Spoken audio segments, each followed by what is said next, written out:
Welcome to Fingrad, a learning initiative by trade brain. अभी तक आप लोगों ने टेक्निकल एनालिसिस में चार्ट को रीड करना सीख लिया। इवन डिसीजन मेकिंग भी आपका बन गया होगा कि अब खरीदना है या बेचना है। परंतु जब खरीदने का समय आता है, तो उस समय क्या देखना है, आज उसके बारे में बात। डाउन ट्रेंड में चल रहा है और यहाँ पे कुछ इस तरीके के कैंडल्स बन रहे हैं लोअर लेवल पे। अब आपको क्या देखना है कि एंट्री के समय आप लेवल आएगा, उस लेवल पे स्टॉप लॉस लगा देंगे। चार्ट पे कुछ नहीं देखेंगे, अमाउंट वाइज देखेंगे। उसी का दूसरा छोटा भाई है, वो है फिक्स नंबर का एक स्टॉप लॉस। जैसे कि एक ऑप्शन ट्रेडर ज़्यादा करता है।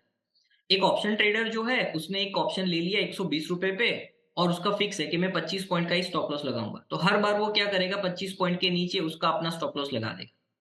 वो चार्ट को नहीं देखेगा कि कहाँ सपोर्ट है, कहाँ रेजिस्टेंस है। वो फिक्स नंबर पे अपना स्टॉप लॉस लगा देगा, फिक्स पैसों पे अपना स्टॉप लॉस लगा देगा। तो उस तरीके से ये फिक्स स्टॉप लॉसेस होते हैं।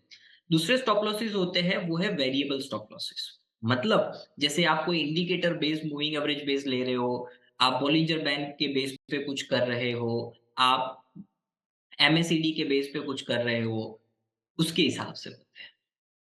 तो इंडिकेटर बेस्ड स्टॉप लॉसेस होते हैं, जो थोड़े से चार्टिकली मूव भी कर सकते हैं। जैसे मूविंग एवरेज है, तो उसमें आपका जो स्टॉप लॉस है वो मूव करता जाता है जैसे-जैसे प्राइस एक्शन होता है।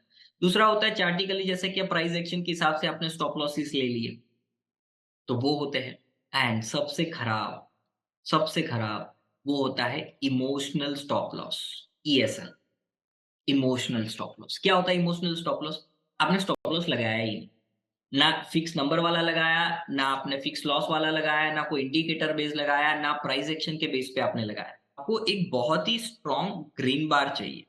बॉडी वाली होगी तो ज़्यादा अच्छा है। कैंडल स्टिक के अंदर मैंने आप लोगों को बताया था कि बुलिश बार या आपने कोई स्टॉप लॉस नहीं लगाया और फिर लॉस होते गया, होते गया, होते गया, होते गया और एक ऐसा लेवल आएगा जब आप उस लॉस को बेयर नहीं कर पाएँगे। और ऐसे केस में आप क्या करेंगे? ना चार्ट देखेंगे, ना कैलकुलेशन देखेंगे, ना कुछ देखेंगे, सीधा बटन दबाएँगे एग्ज़िट। उसको कहते हैं पैनिक एग्ज़िट। आपने पैनिक में आके इमोशनल डिसीज़न लिया और वहाँ से आप सौदे से निकल गए। अब उसमें आपका स्टॉप लॉस ऑलरेडी हिट हो गया होगा या फिर नहीं भी हुआ होगा। बट जब डर लगता है, जब पैनिक क्रिएट होता है, तब ये होता है और ज़्यादातर लोग इसी स्टॉप लॉस का इस्तेमाल करते हैं। न जाने क्यों? क्योंकि वो साइकोलॉजिकली या फिर हम ये कह सकते हैं कि दिमाग से अभी तक उस लेवल तक नहीं पहुँच पाए हैं ट्रेडिंग के। इसलिए आप जितने अपने आप के लिए रूल्स बनाएँगे, रेगुलेशंस बनाएँगे, उतना ही आप इमोशंस को इरेज़ करते जाएँगे। तो ये जो ई पार्ट है ना, अर्निंग एंड इमोशंस, अगर अर्निंग कमानी है तो इमोशंस को इरेज़ करना पड़ेगा।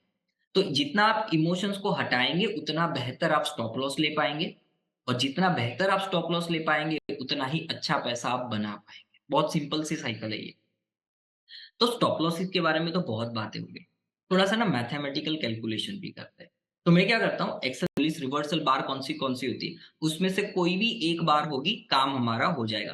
तो वो बार चाहिए और उस दौरान जो वॉल्यूम शीट पे आपको लेके चलता हूँ। रिस्क मैनेजमेंट की बात करें, तो रिस्क मैनेजमेंट का बहुत ही प्रचलित एंड सिंपल सा एग्जांपल है 2% ऑफ अ रिस्क। अब 2% का रूल क्या है? 2% का रूल ये है कि आप अपने कैपिटल पे 2% से ज़्यादा का रिस्क नहीं लेंगे। फॉर एन एग्जांपल, अगर मेरे पास ₹1000 है, तो ₹1000 का मेरा 2% क्या हुआ? या 10,000 हो गया, 10,000 का कितना हुआ? ₹200। तो मैं जो भी ट्रेड लूँगा, उसमें ₹200 से ज़्यादा का स्टॉप लॉस तो होना ही नहीं चाहिए। आपने स्टॉप लॉस को फिक्स कर दिया। देखिए, अगर आप स्टॉप लॉस को फिक्स कर रहे हो ना, मतलब लॉस को अगर आप फिक्स कर रहे हो, तो आप पोज़ीशन साइज़ को ओपन रखोगे। मतलब आप डिसाइड करोगे कि पोज़ीशन साइज़ क्या होगी। अगर आप पोज़ीशन साइज़ फिक्स कर रहे हो, तो आपका लॉस वेरी कर जाएगा। हमें लॉस तो वेरी करना नहीं है, लॉस को फिक्स रखना है, पोज़ीशन साइज़ के साथ खेलना है। तो यहाँ पे रिस्क मैनेजमेंट का अगर कोई हथियार है, तो वो क्या है? Position size. आप जितना पोजीशन साइज़ से खेलोगे, उतना ही बेहतर आपका रिस्क जो है वो मैनेज होता जाएगा। चलिए समझते हैं एक चार्ट पे। यहाँ पे एक सिंपल सा एग्ज़ाम्पल है केपीआईटी का चार्ट। यहाँ पे केपीआईटी के चार्ट पे अगर आप देखेंगे, तो बहुत ही अच्छी तेज़ी बनी है। वो इस गिरावट के वॉल्यूम से ज़्यादा होना चाहिए, हाई होना चाहिए। तो एवरेज से हाई का वॉल्यूम ग्रीन बार का बना, फिर कंसोलिडेशन में गया स्टॉक, टाइम करेक्शन में गया और उसने 21 पीरियड मूविंग एवरेज पे सपोर्ट दिया। यहाँ पे मैं सारी चीजें आपको समझाऊंगा।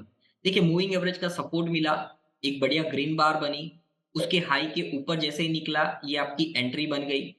यहाँ पे मूविंग एवरेज का सपोर्ट है, वॉल्यूम ज्यादा है, जब गिर रहा था तब वॉल्यूम कम था, तो परफेक्ट एंट्री है प्राइस एक्शन के हिसाब से। मूविंग एवरेज का सपोर्ट भी है, ये आपकी एंट्री हो गई। इसके नीचे आप थोड़ा सा बफर 180 वाला बफर लगा के स्टॉप लॉस लगाएंगे एंड टारगेट ओपन रखेंगे, क्योंकि कितना मिलेगा हमें नहीं पता, तो अभी हम टारगेट ओपन रखते हैं। तो यहाँ पे रिस्क कैलकुलेट करो, रिस्क कितना हुआ मेरा कि अगर मैं यहाँ पे एंट्री लेता हूं इस लेवल पे, और चलो एटीआर भी लगा ही देते ना, एटीआर। तो जब मैंने यहाँ पे एटीआर लगाया इस लेवल पे, तो एटीआर था 29 पॉइंट का, ठीक है। तो 29 मैक्सिमम आपका बफर होना चाहिए। ये लो आपका है 300 रुपए का, तो 270 के आसपास ये मेरा मैक्सिमम है। इससे आप कम भी अगर एटीआर रखना चाहो तो रख सकते हो, ठीक है। तो मैं यहाँ पे 0.5 एटीआर ले रहा हूँ। तो यहाँ पे अगर आप देखेंगे तो मेरा रिस्क हो गया 59 पॉइंट्स, मतलब 60 पॉइंट, 60 पॉइंट का मेरा रिस्क है। ये मेरा मैक्सिमम रिस्क है, ठीक है। तो आपको पता है कि आपका रिस्क कितना, ये दो इंपॉर्टेंट चीज है। और उसके बाद जैसे ही आप इस बार के हाई को क्रॉस करेंगे, मतलब फॉलो थ्रू आपको मिलेगा। कितना है स्टॉप लॉस, कितना है 60 पॉइंट का स्टॉप लॉस है। आपके पास मान लीजिए 1 लाख रुपए है, 1 लाख रुपए है, और आप इस 1 लाख रुपए में ट्रेड करना चाहते हैं। तो यहां पे पोजीशन साइज कैसे कैलकुलेट की जाती है, सिंपल सा फॉर्मूला है कि 2% आप कैलकुलेट कर लो, that is your maximum risk that you can take from this. तो अगर 2% 1 लाख का अगर हम डालें तो कितना होगा 2000। तो 2000 रुपए का रिस्क, स्टॉप लॉस है 60 का, उससे डिवाइड करो, नंबर निकल के आएगा 33 का। तो यहाँ पे मुझे अलाउ कितना है, सिर्फ 33 क्वांटिटी बाय करना, उससे ज्यादा क्वांटिटी में बाय नहीं कर सकता। सो 33 नंबर ऑफ शेयर्स, मतलब इतनी क्वांटिटी अगर आप बाय करते हो, और इसकी प्राइस कितनी चल रही थी तब, वो भी देख लेते हैं। इसकी प्राइस चल रही थी 350 रुपए पे। तो 350, तो आपके पास 1 लाख रुपए है, लेकिन आपको कितना रुपया यहाँ पे डालना है, सिर्फ और सिर्फ 11,000 रुपए डाल। अगर आपने 33 क्वांटिटी से बढ़ा दिया तो आपका रिस्क बढ़ जाएगा, फिर वो 2% का रूल नहीं लगेगा, वो फिर 5-6% आप गवाओगे, क्योंकि स्टॉप लॉस हिट हुआ तो आपकी कैपिटल का 2% नहीं जाएगा, उससे ज्यादा जाएगा। पर जनरली लोग क्या करते हैं, वहां पे आपकी बनती है एंट्री। तो बस ये एंट्री के लिए इतना ही चाहिए, प्राइस की कंफर्मेशन, वॉल्यूम की कंफर्मेशन एंड फॉलो। वो पूरा पैसा लगा देते हैं कि 1 लाख रुपए है, 1 लाख रुपए में जितनी क्वांटिटी आएगी ना वो सारी की सारी खरीद लूंगा। वो कितनी खरीदेंगे, 285 क्वांटिटी खरीद देंगे। अब जरा सोचिए, आप 33 की जगह पे 286 क्वांटिटी अगर आप खरीद रहे हो, और गलती से आपका स्टॉप लॉस हिट हो गया गलती से, तो आप कितने पैसे गवाओगे, आप गवाओगे 17,000 रुपए। इन टर्म्स ऑफ परसेंटेज अगर मैं कैलकुलेट करूं तो ये कितना होगा, करीबन करीबन आपका हो जाएगा 17%। मतलब एक ट्रेड आपका गलत हुआ और आपने आपके कैपिटल के 17% गवा दी। ये होता है पुअर रिस्क मैनेजमेंट। इसलिए नो डाइजेस्ट नहीं होता है, वो अंदर से एक्सेप्ट नहीं होता है। अरे यार मेरे पास 1 लाख रुपए है, फिर भी मैं यहाँ पे सिर्फ 11,000 रुपए यूज कर रहा हूँ, बाकी के पैसों का क्या करूं। बाकी में आप फिर 2 या 3 पोजीशन और भी तो लेंगे ना। कोई एक पोजीशन होगी जिसमें बहुत ही बढ़िया स्टॉप लॉस बैठेगा, मान लीजिए 30 रुपए का ही स्टॉप लॉस। ये यहाँ पे अगर आप मान लीजिए 20 रुपए का आपका स्टॉप लॉस बैठ रहा है, आप 100 क्वांटिटी लेंगे, तो आपकी यहाँ पे जब 100 क्वांटिटी हो जाएगी, तो यहाँ पे जो आपका पैसा है वो 35,000 लग जाएगा 11,000 की जगह। तो आपको एट अ टाइम, अगर आप एक ना पोजिशनल ट्रेडर है या फिर इवन इंट्राडे ट्रेडर भी है, आप 1, 2 और 3 पोजीशन ले सकते, 3 से ज्यादा मत लीजिएगा, मैनेज कर।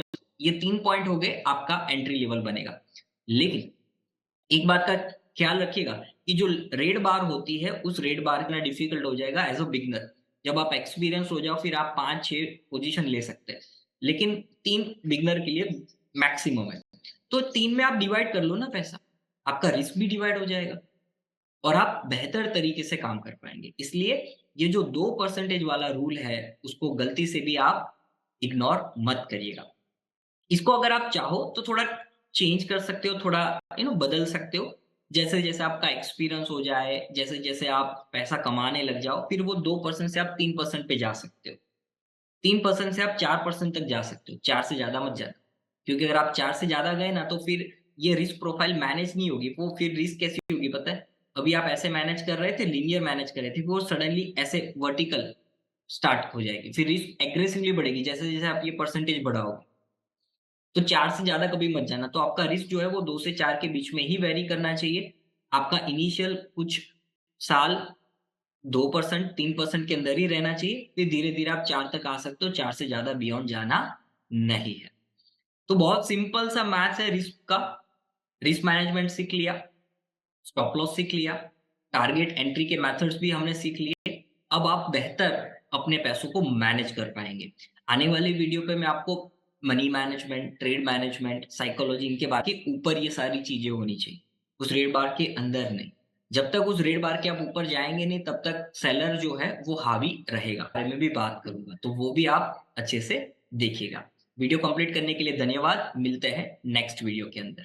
अब ये वाला जो एरिया है जहाँ पे ये सारी चीज़ें होती है, वो जनरली एक हायर टाइम फ्रेम का कोई सपोर्ट एरिया होगा या फिर कोई रेजिस्टेंस एरिया। तो हायर टाइम फ्रेम से हम सपोर्ट एंड रेजिस्टेंस निकालते हैं, उस लेवल पे लोअर टाइम फ्रेम पे बात करेंगे। अगर खरीदना है, तो कौन-सी रणनीति के साथ खरीदना चाहिए, उसकी आज हम बात करेंगे। अगर टारगेट आ जाता है, तो प्रॉफिट को हम प्राइस एक्शन को देखते हैं, वॉल्यूम को देखते हैं एंड फॉलो थ्रू को देखते हैं। जब ये सारी चीज़ें हो जाती है, तब जाके हमारी एंट्री बनती है। तो ये तो मैंने आपको सिंपली प्राइस एक्शन के बारे में बता दिया, जिसकी बात हमने आगे भी की थी, थोड़ी डिटेल में अभी कर ली। लेकिन ये 100% एंड पिरामिडिंग वाला केस क्या है? आइए उसको समझते हैं। उसका भी एक बहुत ही सिंपल सा मॉडल है जो मैं यूज़ करता हूँ। मॉडल क्या है? बीडीबी एंड डीबीडी। इ इसको समझने के लिए आपको थोड़ा-सा इंतज़ार करना पड़ेगा। उसके पहले हम वापिस वही 2 क्रॉस 2 एक मैट्रिक्स समझ लेते हैं कि एक है जिसमें मैं 100% पोज़ीशन ले रहा हूँ। एक है जिसमें मैं पिरामिडिंग पोज़ीशन ले रहा हूँ। मतलब पोज़ीशंस को बिल्ड कर रहा हूँ। एक बार में पोज़ीशन नहीं बना रहा हूँ। धीरे, धीरे, धीरे अपनी पोज़ीशंस बिल्ड कर रहा हूँ। ऐड करते जा रहा हूँ। तो ये वाला कब करना चाहिए? और मतलब उसके सामने आप रिस्क के बारे में बात कर लो। तो रिस्क आपकी हो जाएगी लो और यहाँ पे हो जाएगा हाई। तो इस क्वाड्रेंट की अगर हम बात करें, तो इसको कुछ ऐसे डिवाइड किया जा सकता है। अब थोड़ा ध्यान से इसको समझिएगा। मान लीजिए आपका रिस्क लो है, मतलब आप जहाँ पे एंट्री ले रहे हो, वहाँ से अगर आप कैलकुलेट करेंगे तो आपकी रिस्क जो है, आपका जो स्टॉप लॉस है, वो काफ़ी नज़दीक है। किस तरीके से बुक करना है, कहाँ पे टारगेट लगाना है, आज उसके बारे में बात करेंगे। एंड सबसे ज़्यादा इम्पोर्टेंट स्टॉप लॉस। किन-किन प्रकार के स्टॉप लो रिस्क है। अगर लो रिस्क है तो 100% पोज़ीशन के साथ जाना चाहिए, डेफ़िनिटली जाना चाहिए। फिर उसमें पिरामिडिंग करने की कोई ज़रूरत नहीं, क्योंकि पिरामिडिंग जब हम करते हैं तो एक लेवल पे हम खरीदते हैं, फिर दूसरे लेवल पे हम खरीदते हैं, फिर तीसरे लेवल पे खरीदते हैं। तो ये 3 एंट्री में क्या होता है कि आपका एक एवरेज प्राइस आता है, जो आपकी इनिशियल प्राइस से थोड़ा-सा ऊपर हो सकता है। तो यहाँ पे लो रिस्क है तो मैं 100% के साथ जाऊँगा। लेकिन अगर हाई रिस्क है तो मैं 100% साथ नहीं जाऊँगा, फिर मैं पिरामिडिंग करूँ। क्योंकि मेरा स्टॉप लॉस बढ़ा है, यहाँ पे रिस्क का मतलब स्टॉप लॉस बढ़ा है। तो कभी-कभी वोलेटिलिटी आपने देखी होगी मार्केट में ज़्यादा होती है। तो ऐसे में जब वोलेटिलिटी में आपको स्टॉप लॉस बड़ा करना होता है, तो पोज़ीशन साइज़ को घटाना पड़ेगा या फिर आपको पिरामिडिंग की हेल्प लेनी पड़ेगी। वापिस सुनिएगा जो मैंने कहा, पिरामिडिंग की मैं हेल्प लूँगा, अगर यहाँ पे मैं नहीं लूँ। तो आपको कब 100% पोज़ीशन बनानी, मतलब एक ही बार में सारे शेयर ले लेने हैं, सारी क्वांटिटी ले लेनी है या फिर बारी-बारी जब-जब आपको मौका मिले तब आपको लेना है। तो इस तरीके से ये चीज़ डिफाइन है। तो आई होप आपको समझ में आया होगा। अब आइए बात करते हैं बीडीबी के बारे में। अब ये मेथड क्या है? देखिए पिरामिडिंग में जब भी करता हूँ ना, तो मैं देखता हूँ कि पहले तो मैं ट्रेड क्या कर रहा हूँ, एंट्री मेरी कौन से बेस पे है? ब्रेकआउट ट्रेडिंग एंट्री है, ब्रेकडाउन ट्रेडिंग एंट्री है या फिर पुल बैक ट्रेडिंग एंट्री है। तो अगर मैं पुल बैक ट्रेडिंग कर रहा हूँ, मतलब यहाँ पे इसके स्टॉप लॉसेस होते हैं एंड रिस्क मैनेजमेंट कैसे किया जाए, ये सारी चीज़ें आज की वीडियो पे बात करें। बहुत सारी चीज़ें बात करने के लिए, समझने के लिए, सीखने के लिए। ऊपर अगर मैं निकला, यहाँ पे अगर बाय कर रहा हूँ, उसका मतलब मैं डिक्लाइन में बाय कर रहा हूँ। डी फॉर डिक्लाइन, डिक्लाइन पे बाय कर रहा हूँ। तो मेरा नो थोड़ी क्वांटिटी, थोड़ा पैसा यहाँ पे लगेगा। उसके बाद जैसे ही ये ब्रेकआउट कंफर्म होगा, मेरा दूसरा पैसा लगेगा।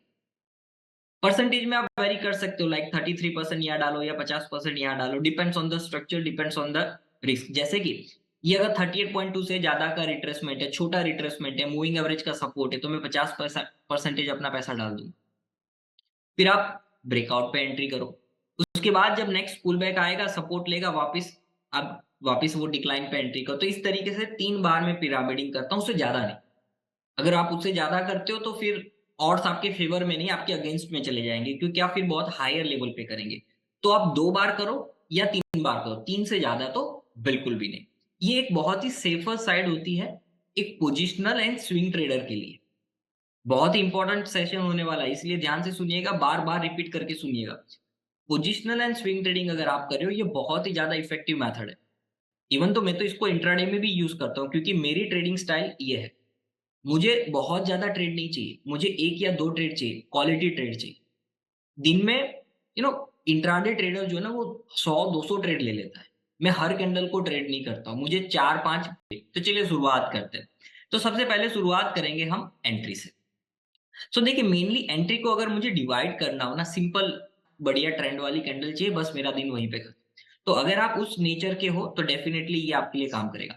अगर आप स्कैल्पिंग कर रहे हो, जहां पे आप क्विक एंट्री एंड एग्जिट एक एक या 2 कैंडल में कर रहे हो, तो फिर आपको 100% के साथ जाना पड़ेगा। तो depends on your nature of style, उसके ऊपर से आप ये डिसाइड कर सकते हैं। तो ये हो गया। अब बीडीबी क्या है? बहुत सिंपल सा है कि अगर मान लीजिए आप एक ब्रेकआउट ट्रेड कर रहे हो, मतलब कि अगर स्ट्रक्चर कुछ ऐसा बना हुआ है और आपने यहां पे एंट्री ली है, फिर पुल बैक आएगा, आप वहां पे एंट्री लेंगे, और फिर से जो ब्रेकआउट आएगा आप वहां पे एंट्री लेंगे। तो एक चीज ध्यान रखिएगा कि आपकी जो एंट्रीज है ना, वो आप हायर लेवल पे ले रहे हो, आप लोअर लेवल पे नहीं रहे हो। अगर मैंने 110 रुपए पे बाय किया, तो नेक्स्ट एंट्री मेरी शायद 112 पे हो सकती है, 115 पे हो सकती है। मैं डिक्लाइन में एंट्री नहीं ले रहा हूं। कभी भी पिरामिडिंग या फिर एवरेज आउट अगर आप डिक्लाइन में करते हो, मतलब स्टॉक जब गिर रहा होता है तब करते हो, आप लॉस में करते हो, इसका मतलब ये है कि आप मार्केट के अगेंस्ट में जा रहे हैं। देखो, 110 पे मैंने जब एंट्री ली थी, तब मैंने यहाँ पे डिसाइड किया था कि प्राइस यहाँ से ऊपर जाएगी, लेकिन ऐसा हुआ नहीं। इसका मतलब ये हुआ कि मार्केट ने क्लियरली बताया कि आप, सरल भाषा में अगर आपको बताऊं तो 2 तरीके से मैं कर सकता हूं। पहला है वन गो, मतलब आप 100% एंट्री एक ही समय पे कर लो, या फिर आप पिरामिडिंग करो। का जो व्यू है वो सही नहीं है, तो फिर मार्केट से फाइट क्यों करना? इसलिए हम कोशिश ये करेंगे कि जब भी कभी हम प्रॉफिटेबल हो तभी पिरामिडिंग करें। अदरवाइज जो पैसा यहाँ लगा हुआ है उसका स्टॉप लॉस लेके आपको निकल जाना है, बस। तो ये आपकी एंट्री की मेथड होगी। अब बात करते हैं टारगेट की, मतलब एग्जिट की। तो टारगेट किस तरीके से हम लगा सकते हैं? सो देखिए, टारगेट के 2 मेन तरीके हैं। पहला है आप एक चार्टिकली टारगेट निकालो, और दूसरा है आप मैथमेटिकली, मतलब रिस्क टू रिवॉर्ड रेशियो से निकालें। आप एक फिक्स मॉडल पे काम कर रहे हो 1:3 का।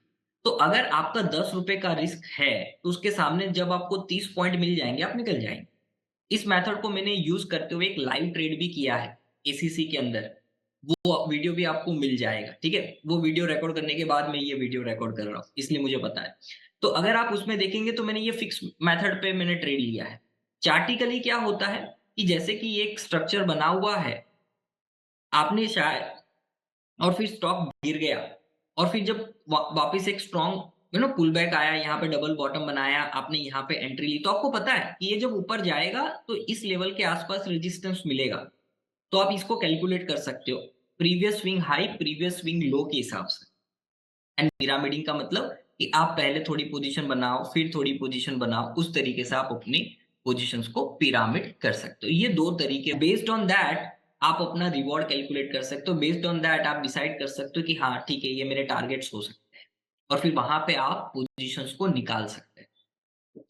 अब पोजीशन निकालने के लिए भी 2 तरीके होते हैं। जैसा अभी मैंने बताया, आप 100% पोजीशन निकाल लो, और दूसरा होता है पिरामिडिंग, मतलब यहाँ पे मैं कहूँगा ट्रेलिंग स्टॉप लॉस के साथ पोजीशन निकालना। थोड़ी-थोड़ी निकालने की, पहले थोड़ी निकाली, ये टारगेट पे आपने थोड़ा बुक किया, फिर ये टारगेट पे आपने थोड़ा बुक किया, उस तरीके से। तो कौन-सी मेथड अच्छी? दोनों अच्छी है, कोई प्रॉब्लम नहीं है। लेकिन आपको अगर ये लगता है कि ये जो ट्रेंड आया है, ये ट्रेंड बहुत स्ट्रांगली तेज़ी से चल सकता है, आपने यहाँ पे 100 रुपए पे एंट्री ली थी, अब 120 रुपए इसका भाव चल रहा है। अब यहाँ पे एक प्रीवियस रेजिस्टेंस है। तो आप क्या करें, पहले ना अपने रिस्क को कैलकुलेट कर लें कि 100 रुपीज़ पे लिया था, तब मैंने स्टॉप लॉस लगाया था 90 रुपए का। तो इसका मतलब क्या हुआ, यहाँ पे आपकी रिस्क कितनी थी? 10 रुपए की, राइट? तो उस 10 रुपए की रिस्क को आप मेंटेन तो कर ही रहे हो कि यहाँ पे अब मेरा स्टॉप लॉस क्या हो जाएगा? 110 रुपए हो जाएगा। परंतु अगर मैं यहाँ पे 50% क्वांटिटी निकाल लेता हूँ, प्रॉफिट कमा लेता हूँ, तो आप इस रिस्क को अच्छे से मैनेज कर पाएँगे। थोड़ा बड़ा रखना चाहे तो रख भी सकते हैं। क्वांटिटी कम हो जाएगी, आधा प्रॉफिट बुक हो जाएगा, उससे क्या होगा? आपका रिस्क एपेटाइट बढ़ जाएगा। आपको टेंशन नहीं है क्योंकि अब स्टॉप लॉस हिट हुआ तब भी पैसे बनेंगे ही बनेंगे। तो जब होते हैं पोज़ीशन बनाने के। परंतु पोज़ीशन जब आप बनाने का डिसीजन ले रहे हो, तो उस समय क्या होना चाहिए? तो उस समय प्राइस की कन्फर्मेशन, वो एक मेंटल प्रेशर हट जाता है ना कि अब मेरा रिस्क नहीं है, तो फिर आप चेज़ कर पाते हो बड़े टारगेट के लिए। तो बड़े टारगेट को चेज़ करने के लिए जब आपका कोई टेक्निकल रेजिस्टेंस या सपोर्ट आए, तो वहाँ पे थोड़ा पैसा मतलब 30 टू 50% पैसा आपको निकालना चाहिए एंड देन आप स्टॉप लॉस को ट्रिल कर सकते हैं। तो ये मेथड होती है बड़ा पैसा कमाने की। एक ही बार में आप ये सोचोगे कि 10 वाला ले लूँ ऑप्शन और 100 रुपए वाला ऑप्शन हो जाए। 1000 में 1-2 बार होगा, हर बार नहीं होगा।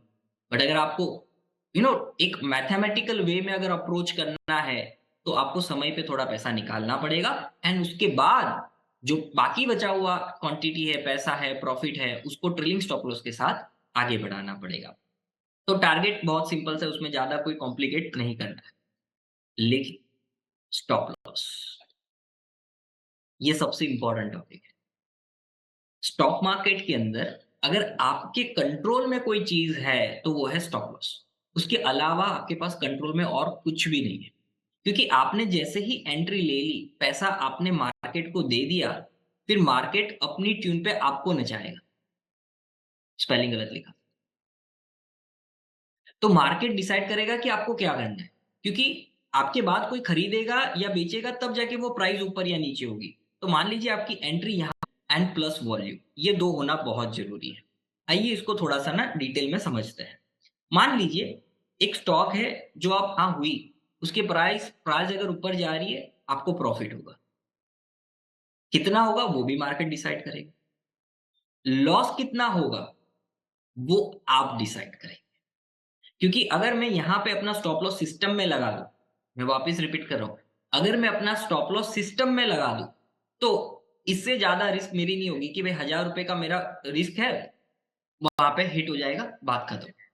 बट ज़्यादातर लोग क्या करते हैं, ये जो स्टॉप लॉस होता है ना, वो स्टॉप लॉस वो अपने दिमाग में लगाते हैं, सिस्टम में नहीं लगाते। कि ठीक है, यहाँ पे आएगा ना तो मैं निकल जाऊँगा। फिर जब वो प्राइस वहाँ पे आती है ना, तो फिर वो सोचते हैं नहीं यार इसके नीचे एक और स्ट्रॉन्ग सपोर्ट है, यहाँ से मुड़ेगा मुझे प्रॉफिट हो जाएगा। वो एक्सेप्ट नहीं करते कि हाँ, मुझे लॉस हो गया। तो स्टॉप लॉस मैं आपको बताऊँ उससे पहले एक चीज़ ये समझ लो कि आपको सिस्टम पे लगाना है। जैसे ही आप बाय या सेल का ऑर्डर पंच करोगे, उसके साथ ही आपको स्टॉप लॉस का ऑर्डर भी डाल देना है। चलिए, अब स्टॉप लॉस किन-किन प्रकार के हो सकते हैं? सो देखिए, एक होता है फिक्स लॉस स्टॉप लॉस। मतलब फिक्स अमाउंट का आपने स्टॉप लॉस लगाया हुआ है कि मैं जो भी ट्रेड लूँगा, उस ट्रेड के अंदर ₹1000 से ज़्यादा का रिस्क नहीं होना चाहिए। तो आप क्या करेंगे? आप कैलकुलेट करेंगे, अभी सिखाऊँगा कैलकुलेशन। कैलकुलेट करेंगे, उसके हिसाब से जो